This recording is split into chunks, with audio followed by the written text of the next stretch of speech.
বাংলাদেশের অস্থিরতার আগুনে ঘি ডালতে গিয়ে নিজেই অস্থির হয়ে পড়েছে ভারত। দেশটির কাশ্মীর সীমান্তে শুরু হয়েছে ব্যাপক গোলাগুলি, ঘটেছে হতাহতের ঘটনা। দুই চিরপ্রতিদ্বন্দ্বীকে বিভক্তিকারী কাশ্মীর এবার ইঙ্গিত দিচ্ছে ভারত পাকিস্তান যুদ্ধের। বিভক্ত অঞ্চলটিতে আইইডি বিস্ফোরণে দুই ভারতীয় সেনা নিহত হওয়ায় 2 দিন ধরে ঘটে গোলাগুলির এই ঘটনা।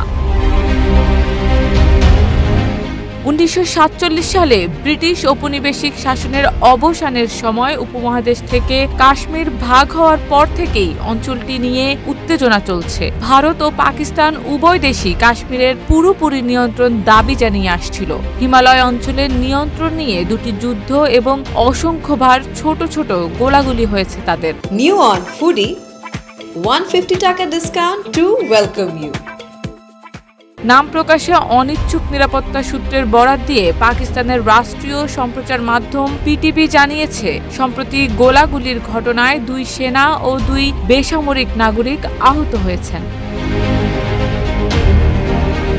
নাম প্রকাশে অনিচ্ছুক ভারতীয় নিরাপত্তা কর্মকর্তারা ভারতীয় সংবাদ মাধ্যম এনডিটিভিকে জানিয়েছেন, পাকিস্তানি সেনারা বিনা উস্কানিতে গুলি চালালে ভারতীয় বাহিনীও পাল্টা গুলি চালায়। পাকিস্তানের সামরিক বাহিনীর পক্ষ থেকে এই বিষয়ে কোনো মন্তব্য করা হয়নি। ভারতীয় সেনা কর্মকর্তারাও মন্তব্যের অনুরোধে সাড়া দেয়নি।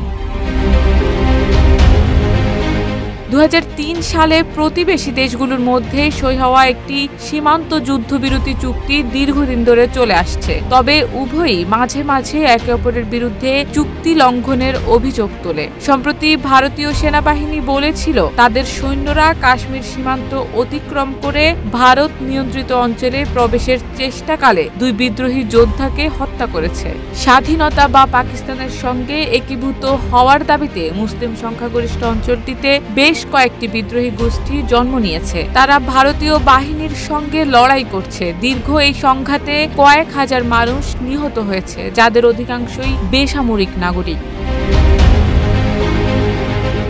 2019 সালে নরেন্দ্র মোদীর সরকার আংশিক স্বায়ত্তশাসন বাতিল করে নয়াদিল্লির কাছ থেকে অঞ্চলটির সরাসরি নিয়ন্ত্রণ নেয়ার পর থেকেই লড়াই কিছুটা কমেছে। বিদ্রোহীদের ধারাবাহিক হামলায় 3 বছরে 50 জনেরও বেশি সৈন্য নিহত হওয়ার পর দক্ষিণাঞ্চলীয় পার্বত্য এলাকায় কয়েক হাজার অতিরিক্ত সেনা মোতায়েন করে ভারত। ভারত নিয়মিতভাবে পাকিস্তানকে দোষারোপ করে তারা তাদের সীমান্ত পেরিয়ে বিদ্রোহীদের ভারতীয় বাহিনীর উপর আক্রমণ চালাতে সহায়তা দিচ্ছে।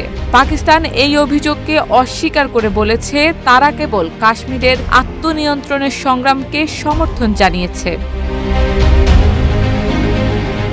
শারমিন নিশু, ঢাকা পোস্ট।